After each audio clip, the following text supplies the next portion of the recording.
కాళేశ్వరం బిల్లుల చెల్లింపు నిలిపివేస్తూ రేవంత్ రెడ్డి సర్కార్ సంచలన నిర్ణయం తీసుకుంది.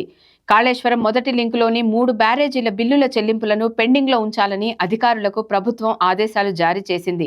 మేడిగడ్డ బ్యారేజీ పిల్లర్లు కుంగడం, సుందిళ్ల బ్యారేజీకి సంబంధించి సమస్యలు ఉన్నాయంటూ నేషనల్ సేఫ్టీ డ్యాం అధికారులు పేర్కొన్న నేపథ్యంలో తెలంగాణలో కొలువుతీరిన కాంగ్రెస్ సర్కార్ సంబంధిత బిల్లుల చెల్లింపులు నిలిపివేస్తూ నిర్ణయం తీసుకుంది. ప్రభుత్వ ఆదేశాల మేరకు మేడిగడ్డ బ్యారేజీ పనులు చేసిన ఎల్ఎన్టీకి 400 కోట్ల రూపాయల అన్నారం, బ్యారేజీ పనులు చేసిన ఆఫ్కాన్ సంస్థకు 161 కోట్లు, సుందిళ్ల బ్యారేజీ పనిచేసిన నవయుగకు కూడా తుది బిల్లులు పెండింగ్లో పెట్టారు. అన్నారం పంపు హౌస్ మరమ్మతులకు సంబంధించి మెగా ఇంజనీరింగ్కు 74 కోట్ల బిల్లు పెండింగ్లో ఉన్నట్లు తెలిసింది.